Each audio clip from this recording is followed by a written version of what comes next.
ನಮಸ್ಕಾರ ಬಂಧುಗಳೇ. ನಮಸ್ಕಾರ ಬಂಧುಗಳೇ. ಮಾಮಾಸ್ ಕೈ ರುಚಿಗೆ ಸ್ವಾಗತ ಸುಸ್ವಾಗತ. ಈ ದಿವಸ ಒಂದು ವಿಶೇಷವಾದ ರೊಟ್ಟಿ. ಸಾಲಿಗ್ರಾಮ ಸ್ಪೆಷಲ್ ಮಸಾಲ ಅಕ್ಕಿ ರೊಟ್ಟಿಗೆ ಬೇಕಾಗಿರುವಂತಹ ಸಾಮಗ್ರಿಗಳು: ಅಕ್ಕಿ ಹಿಟ್ಟು, ನವಿಲುಕೋಸಿನ ತುರಿ, ಕ್ಯಾರೆಟ್ ತುರಿ, ಸಣ್ಣದಾಗಿ ಹೆಚ್ಚಿರುವಂಥ ಈರುಳ್ಳಿ, ಸಣ್ಣದಾಗಿ ಹೆಚ್ಚಿರುವಂಥ ಪಾಲಕ್ ಸೊಪ್ಪು, ಕಾಯಿ ತುರಿ, ಸಣ್ಣದಾಗಿ ಕತ್ತರಿಸಿರುವಂತಹ ಮೆಣಸಿನಕಾಯಿ, ಕರಿಬೇವು, ಜೀರಿಗೆ, ಇಂಗು, ಎಣ್ಣೆ ಹಾಗೂ ರುಚಿಗೆ ತಕ್ಕಷ್ಟು ಉಪ್ಪು. ರೊಟ್ಟಿ ಎಲ್ಲರೂ ಮಾಡ್ತಾರೆ, ಯಾರ ಮನೇಲಿ ರೊಟ್ಟಿ ಮಾಡಲ್ಲ. ಅದರಲ್ಲಿ ತರ್ತಾರೆ ರೊಟ್ಟಿ. ನನಗೆ ವಿಶೇಷವಾಗಿದ್ದು ಅಂತಂದರೆ ನಮ್ಮ ಮನೆಯವ್ರು ಮಾಡ್ತಾ ಇದ್ದು ಇದನ್ನ. ನಮ್ಮ ಅತ್ತೆಯವ್ರ ಊರು, ನಮ್ಮ ಮನೆಯವ್ರ ಊರು ಸಾಲಿಗ್ರಾಮ, KR ನಗರ ಸಾಲಿಗ್ರಾಮ, ಮೈಸೂರು ಡಿಸ್ಟ್ರಿಕ್ಟ್ KR ನಗರ ಸಾಲಿಗ್ರಾಮ. ನನ್ನ ಜೊತೆ ಮಾತಾಡ್ತಾ ನಮ್ಮ ಭವಾನಿ ರೇವಣ್ಣವರು ನಮ್ಮ ಸಾಲಿಗ್ರಾಮದ ರೊಟ್ಟಿ ವಿಶೇಷ ರಂಗನಾಥ್ ಅವರು ಅಂತ ಯಾವಾಗಲೂ ಹೇಳೋದು. ಅವರು ಏನು ರೆಸಿಪಿ ಹೇಳಿದ್ರು, ನಮ್ಮ ಮನೆಯವ್ರು ಏನು ಮಾಡ್ತಾ ಇದ್ರು, ಎಲ್ಲ ಒಂದೇ ರೆಸಿಪಿ, ಇಡೀ ಊರಿಂದ ರೆಸಿಪಿ ಅದು. ಹಾಗಾಗಿ ಸಾಲಿಗ್ರಾಮದ ರೊಟ್ಟಿ ಅಂತಲೇ ಇವತ್ತು ಹೆಸರು ಕಟ್ಟಿದ್ದೀನಿ. ಆ ಸಾಲಿಗ್ರಾಮದ ರೊಟ್ಟಿಗೆ ಬೇಕಾದಂಥ ಪದಾರ್ಥಗಳನ್ನ ನೀ ತೋರಿಸಿದೀಯಾ. ಒಂದು ಬೌಲ್ ತಗೋತಾನೆ, ಇಲ್ಲಿ ಬಿಸಿನೀರು ಇಟ್ಕೊಂಡಿದ್ದೀನಿ ಸ್ವಲ್ಪ. ಇದಿಟ್ಕೋ. ಇದಕ್ಕೆ ಫಸ್ಟು ಅಕ್ಕಿ ಹಿಟ್ಟು ಒಂದು 350 ಗ್ರಾಮ್ ಇದೆ. 350ರಿಂದ 400 ಗ್ರಾಮ್ ಇದೆ. ಇದು ಒಂದು 3ರಿಂದ 4 ಜನಕ್ಕೆ ಅಕ್ಕಿ ರೊಟ್ಟಿ ಆಗುತ್ತೆ. ಹಿಟ್ಟು ಕಮ್ಮಿ ಇದೆ, ಬೇರೆ ಪದಾರ್ಥಗಳೆಲ್ಲ ಹಾಕ್ತೀವಲ್ಲ. ಈಗ ನಾನಿಲ್ಲಿ 300ರಿಂದ 400 ಗ್ರಾಮ್ ಇರುವಂತ ಅಕ್ಕಿ ಹಿಟ್ಟನ್ನ ಪೂರ್ತಿಯಾಗಿ ಹಾಕೋದು. 2 ಲೋಟ ಹಾಕಿದೀವಿ ಹೆಚ್ಚು ಕಮ್ಮಿ.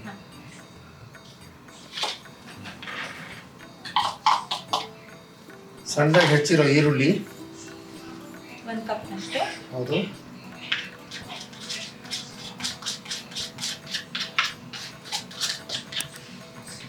ನವಿಲುಕೋಸು ತುರಿ, 1 ನವಿಲುಕೋಸು ನಾವು ತುರ್ಕೊಂಡಿದ್ದೀವಿ.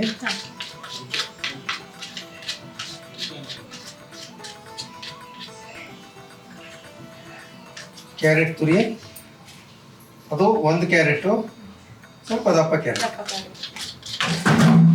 ಸಣ್ಣಗೆ ಹೆಚ್ಕೊಂಡಿರೋ ಪಾಲಕ್ ಸೊಪ್ಪು,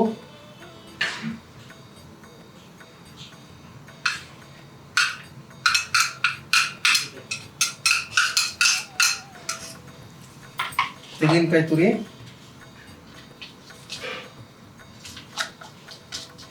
ಈರುಳ್ಳಿ ಆಪ್ಷನ್, ಬೇಕು ಅಂದ್ರೆ ಹಾಕೋಬಹುದು. ಹಸಿರು ಮೆಣಸಿನಕಾಯಿ ಆಪ್ಷನ್. ಇದಕ್ಕೆ ನಾನು ಸ್ವಲ್ಪ ಹಸಿರು ಮೆಣಸಿನಕಾಯಿ ಸಣ್ಣಗೆ ಹೆಚ್ಕೊಂಡಿರೋ ಹಸಿರು ಮೆಣಸಿನಕಾಯಿ, ಕರಿಬೇವಿನ ಸೊಪ್ಪು, ಅದು ಸಣ್ಣದಾಗಿ ಹೆಚ್ಕೋಬೇಕು. ನೆಕ್ಸ್ಟ್ ಜೀರಿಗೆ,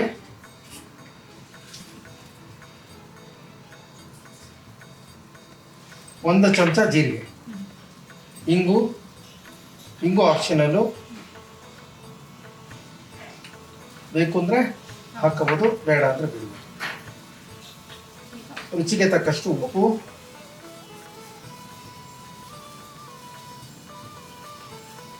ಸಾಕು.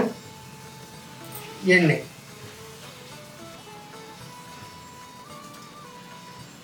ಸಣ್ಣ ಚಮಚ ಹಂಗೆ ಬಗ್ಗಿಸ್ಬಿಟ್ಟ.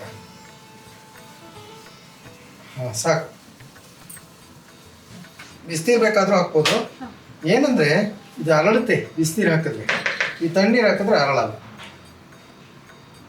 ಬಿಸಿನೀರನ್ನ ನೋಡಿ ಹಂತ ಹಂತವಾಗಿ ಕಲಿಸ್ಕೊಳ್ಳೋಣ. ಡೈರೆಕ್ಟಾಗಿ ಕೈ ಹಾಕೋದು ಬೇಡ, ಸ್ಪೂನಿನ ಸಹಾಯದಿಂದ ಮಿಕ್ಸ್ ಮಾಡಿಕೊಂಡು ಇದಕ್ಕೊಂಚೂರು ಅರಿಶಿಣದ ಪುಡಿ ಹಾಕಿದ್ರೆ ಬಣ್ಣ ಭಾಳ ಚೆನ್ನಾಗಿರುತ್ತೆ. ಇನ್ನೊಂದು ಸ್ವಲ್ಪ ಹಾಕು. ಅಷ್ಟ ಒಳ್ಳೇದೇ ತಾನೆ ಆರೋಗ್ಯ. ಅಷ್ಟೊಂದು ಬೇಡ. ಸಾಕು. ಸ್ವಲ್ಪ ನೀರು ಬೇಕಾಗುತ್ತಾ? ಸ್ವಲ್ಪ ಹಾಕ್ಲಾ? ಕೈ ತೆಗಿ, ಬಿಸಿ ಇದೆ.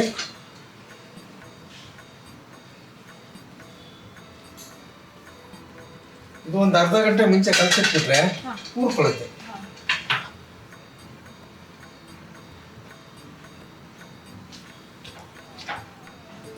ಕೈಯಿಂದನೇ ಮಿಕ್ಸ್ ಮಾಡ್ತೀನಿ. ಹ್ಞೂ ಮಾಡಿ.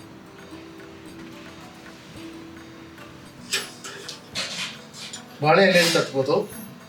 ಪ್ಲಾಸ್ಟಿಕ್ ಕವರು, ಈ ರೀತಿ ಪ್ಲಾಸ್ಟಿಕ್ ಕವರ್ಗೆ ತಟ್ಬೋದು.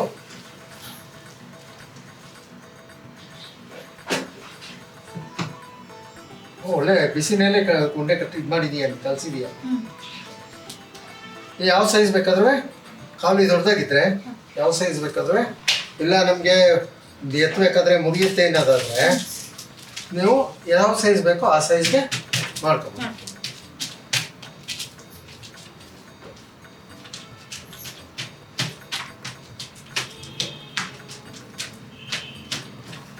ಒಂದೇ ಸಮ ತಟ್ಕೊಂಡ್ರೆ ಹಂಚುಗಳು ಚೆನ್ನಾಗಿ ಬರುತ್ತೆ. ಎಣ್ಣೆ ಹಾಕೋದು ಬೇಡ. ಹಂಚಿಗೆ ಏನು ಎಣ್ಣೆ ಬೇಕು.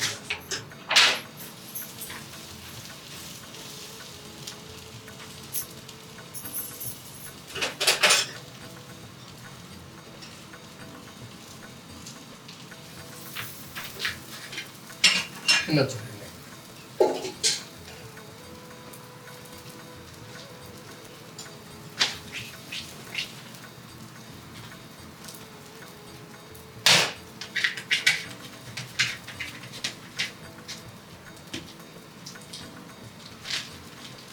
ನಾವು ಈ ಮದುವೆ ರಿಸೆಪ್ಷನ್ಗಳಿಗೆಲ್ಲ ಈ ಥರ ರೊಟ್ಟಿ ಹೇಳ್ತಾರಲ್ಲ, ಹೌದು. ಸಾವಿರಾರು ರೊಟ್ಟಿ ಮಾಡಬೇಕಾಗುತ್ತೆ.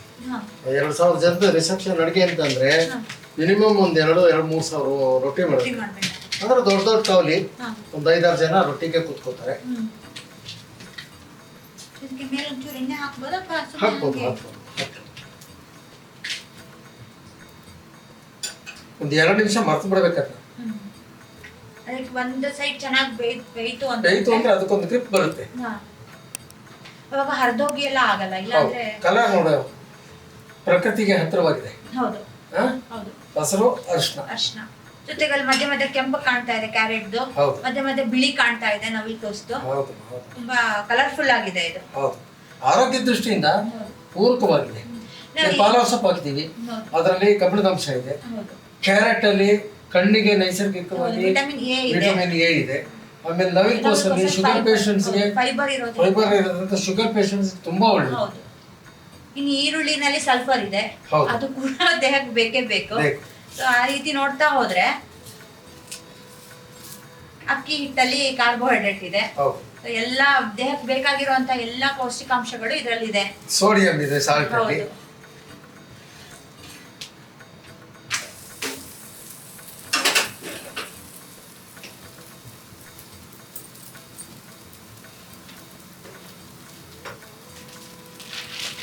ಇದು ಈ ತರ ಕಲರ್ಫುಲ್ ಆಗಿರೋದ್ರಿಂದ ಇದನ್ನ ನೋಡಕ್ಕೂ ಖುಷಿ ಆಗತ್ತೆ. ಆಮೇಲೆ ಮಕ್ಕಳು ಆಸೆಯಿಂದ ತಿಂತಾರೆ. ಹೌದು, ನೀವು ಡೈರೆಕ್ಟ್ ಆಗಿ ನೀವು ತರಕಾರಿ ಕೊಡ್ತಿದ್ನಲ್ಲ, ಖಂಡಿತ. ಹೌದು, ಪಲ್ಯಗಳನ್ನ ಮಾಡಿದ್ರೆ ಇದು ಬೇಡ ಅಂತಾರೆ. ಇನ್ನು ಸಾಂಬಾರ್ಗೆ ಹಾಕಿ ಮಾಡಿದ್ರೆ ಅದ್ರಲ್ಲಿ ಹೋಳುಗಳನ್ನ ಎತ್ತಿ ಎತ್ತಿ ಇಡ್ತಾರೆ. ಇನ್ ಪಲಾವು, ಬಿಸಿಬೇಳೆ ಬಾತ್ ಅದ್ರಲ್ಲೂ ಹೋಳು ಎತ್ತಿ ಎತ್ತಿ ಇಡ್ತಾರೆ. ಈ ತರ ಮಾಡ್ಬಿಟ್ರೆ ಗೊತ್ತಾಗಲ್ಲ. ಆಸಕ್ತಿ ಇಲ್ಲದೆ ಇರೋ 20 ವರ್ಷದ ಹುಡುಗ, ಯುವತಿ, ಯುವಕರು ಒಂದೇನೆ. ಆಸಕ್ತಿ ಇರೋ 80 ವರ್ಷದ ಮುದುಕರು ಒಂದೇ. ಫಸ್ಟ್ ಮುಖ್ಯ ಇದೆಯಲ್ಲ, ಏಜ್, ಟೀನ್ ಏಜ್ ಇದೆಯಲ್ಲ, ಆಸಕ್ತಿ ಕಳ್ಕೊಂಡ್ಬಿಟ್ರೆ ಅವ್ನ ಮುಂದಿನ ಜೀವನ ಸೋಮಾರಿಗಳಿಗೆ ಸೋಮಾರ್ತನ ಬಂದ್ಬಿಟ್ರೆ ನಿನಗೆ ಶತ್ರು ಯಾರು? ಒಬ್ಬ ವ್ಯಕ್ತಿಗೆ ಸೋಮಾರ್ತನೇ ಶತ್ರು, ಬೇರೆ ಯಾವ ಶತ್ರು ಇಲ್ಲ. ಸೋಮಾರ್ತನ ಬಿಟ್ರೆ ಅವನು ಉದ್ಧಾರ ಆದ.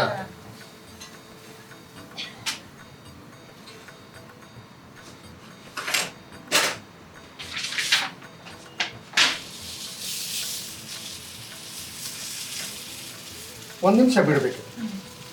1 ನಿಮಿಷ ಬಿಟ್ರೆ ಅದಾಗದೇ ಬಿಟ್ಕೊಂಡು ನೋಡಿ ಬಂತು ತಾನೆ.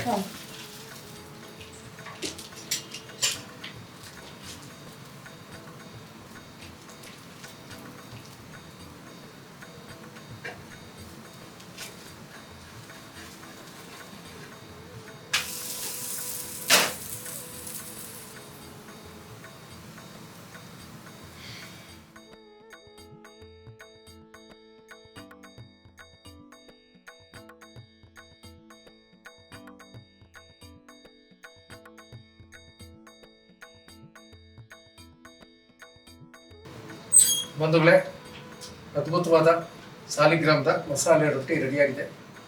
ಇದನ್ನು ನನ್ನ ಮಗಳು ರುಚಿ ನೋಡ್ಬಿಟ್ಟು ಅಭಿಪ್ರಾಯ ಹೇಳ್ತಾರೆ. ಹೇಗಿದೆ ಅಂತ ಅಂದ್ಬಿಟ್ಟು ಕರೆಕ್ಟಾಗಿ ಹೇಳ್ಬಿಟ್ಟು. ಸಾಲಿಗ್ರಾಮದ ಮಸಾಲೆ ರೊಟ್ಟಿ ಇದು.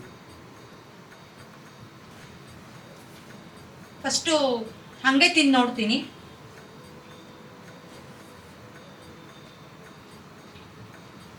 ಆಕ್ಚುಲಿ ಈ ತರದ ಅಕ್ಕಿ ರೊಟ್ಟಿನ ನಾನು ಯಾವತ್ತೂ ತಿಂದಿರ್ಲಿಲ್ಲ. ಹೌದಾ? ತುಂಬಾ ಚೆನ್ನಾಗಿದೆ. ಸೊಪ್ಪು ಹಾಕಿದ್ದು, ತರಕಾರಿ ಹಾಕಿದ್ದು. ನಮ್ಮನೇಲಿ ನಾವು ಮಾಡ್ತೀವಿ. ಅದರಲ್ಲಿ ಈರುಳ್ಳಿ, ಸೌತೆಕಾಯಿ, ಕ್ಯಾರೆಟ್ ಅಷ್ಟೇ ಹಾಕ್ತಿವಿ ಹೊರತು ನವಲಕೋಸು ಸೊಪ್ಪು ಆ ಥರದ್ದೆಲ್ಲ ಹಾಕಿದ್ರೆ ಬರೀ ಸೊಪ್ಪು ಹಾಕಿರ್ತೀವಿ, ಇಲ್ಲ ಬರೀ ಇದನ್ನ ಹಾಕಿರ್ತೀವಿ. ಎಲ್ಲ ಮಿಕ್ಸ್ ಮಾಡಿದಾಗಿರೋ ಟೇಸ್ಟ್ ತುಂಬಾ ಚೆನ್ನಾಗಿದೆ. ಉಪ್ಪು, ಹುಳಿ, ಖಾರ ಎಲ್ಲ ತುಂಬಾ ಚೆನ್ನಾಗಿದೆ.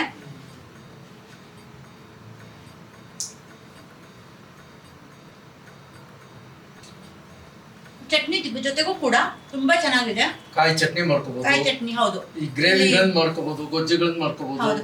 ಇಲ್ಲ, ಇದು ರೊಟ್ಟಿ ಹೇಗಿದೆ ಅಂದ್ರೆ ಎಲ್ಲಾ ರೀತಿಯ ಸೈಡ್ ಡಿಶ್ ಗಳ ಜೊತೆಗೂ ತುಂಬಾ ಚೆನ್ನಾಗಿ ಹೋಗುತ್ತೆ. ಏನು ಇಲ್ಲದೆ ಹೋದ್ರು ಕೂಡ ಬರೀ ತುಪ್ಪ ಹಚ್ಕೊಂಡು, ಅಥವಾ ಕೆಲವು ಮಕ್ಕಳು ಮೊಸರು ಚಟ್ನಿ ಪುಡಿ, ಮೊಸರು ತುಪ್ಪ, ಮೊಸರು ಎಣ್ಣೆ, ಇದು ಹಂಗೇನು ತಿನ್ಬೋದು. ಏನ್ ಬೇಕಾದ್ರೂ ಪುಡಿ, ಎಣ್ಣೆ ಆ ರೀತಿ ತುಪ್ಪ ಚಟ್ನಿ ಪುಡಿನೂ ಹಾಕೋಬಹುದು. ಕೊನೆಗೆ ಕೆಲವರೆಲ್ಲ ತಿಂತಾರೆ ಚಪಾತಿಗೆ ಸಕ್ಕರೆ ಮತ್ತೆ ತುಪ್ಪ ಹಾಕೊಂಡು ತಿಂತಾರೆ. ಆ ರೀತಿ ಕೂಡ ಇದನ್ನ ತಿನ್ಬೋದು. ತುಂಬಾ ಚೆನ್ನಾಗಿದೆ. ಸೊ ನಾನು ನಮ್ಮ ಮಾಮಾಸ್ ಕೈ ರುಚಿಯ ಎಲ್ಲಾ ವೀಕ್ಷಕರಲ್ಲೂ ನಾನು ಕೇಳ್ಕೊತೀನಿ, ಇದನ್ನ ಪ್ರತಿಯೊಬ್ರು ಮನೇಲಿ ಮಾಡಿ. ಯಾವುದೇ ವಯೋಮಿತಿಗಳ ನಿರ್ಬಂಧನೆ ಇಲ್ಲ ಈ ರೊಟ್ಟಿ ತಿನ್ಬೇಕು ಅಂತ. ಯಾಕಂದ್ರೆ ಎಲ್ಲಾ ತರಕಾರಿ ಇದೆ, ಎಲ್ಲಾ ಪೌಷ್ಟಿಕಾಂಶ ಇದೆ. ಇದನ್ನ ಚಿಕ್ಕ ಮಕ್ಕಳಿಂದ ಹಿಡಿದು ವಯಸ್ಸಾಗಿರುವಂತಹ ವೃದ್ಧರವರೆಗೂ ಎಲ್ರಿಗೂ ತಿನ್ಬೋದು. ಹಾಗೆ ಮೆತ್ತಗಿದೆ. ನಾವಿಲ್ಲಿ ಬಿಸಿನೀರು ಹಾಕಿರೋದ್ರಿಂದ ಇದು ಕಟಿಕಟಿಯಾಗಿ ಬಂದಿಲ್ಲ, ಬಿರುಸಾಗಿಲ್ಲ, ಸಾಫ್ಟ್ ಆಗಿದೆ. ಅದರಿಂದ ಎಲ್ಲರೂ ತಿನ್ಬೋದು, ಎಲ್ಲರೂ ಹಲ್ಲಿಗೂ ಬರುತ್ತೆ. ಪ್ಲೀಸ್ ಇದನ್ನ ಒಂದ್ಸರಿ ಟ್ರೈ ಮಾಡಿ ಬಂಧುಗಳೇ. ಈ ರೊಟ್ಟಿ ತುಂಬಾ ಸಾಫ್ಟ್ ಆಗಿದ್ದು ಎಲ್ಲರಿಗೂ ಇಷ್ಟ ಆಗತ್ತೆ ಅಂತ ನಾನು ಭಾವಿಸ್ತೀನಿ. ನೀವು ನಿಮ್ಮ ಮನೇಲಿ ಮಾಡ್ಕೊಡಿ, ಎಲ್ಲರಿಗೂ ಇಷ್ಟ ಆಗತ್ತೆ. ಈ ವಿಡಿಯೋನ ಲೈಕ್ ಮಾಡಿ, ಶೇರ್ ಮಾಡಿ, ಹಾಗೆ ನಮ್ಮ ಮಾಮಾಸ್ ಕೈ ರುಚಿನ ಸಬ್ಸ್ಕ್ರೈಬ್ ಮಾಡಿ, ಬೆಲ್ ಐಕಾನ್ನ ಪ್ರೆಸ್ ಮಾಡೋದನ್ನ ಮರಿಬೇಡಿ. ನಮ್ಮ ಎಲ್ಲ ನೋಟಿಫಿಕೇಶನ್ಗಳು ನಿಮ್ಮನ್ನ ತಲುಪತ್ತೆ. ನೀವು ಅದನ್ನ ಮಾಡಿ ನೋಡಿ, ನಿಮ್ಮ ಅಭಿಪ್ರಾಯನ ತಿಳಿಸಿ. ಹಾಗೆ ಮುಂದಿನ ವಿಡಿಯೋ ಜೊತೆಗೆ ಮತ್ತೆ ಭೇಟಿಯಾಗೋಣ. ಅಲ್ಲಿವರೆಗೂ ನಮಸ್ಕಾರಗಳು. ನಮಸ್ಕಾರ ಬಂಧುಗಳೇ.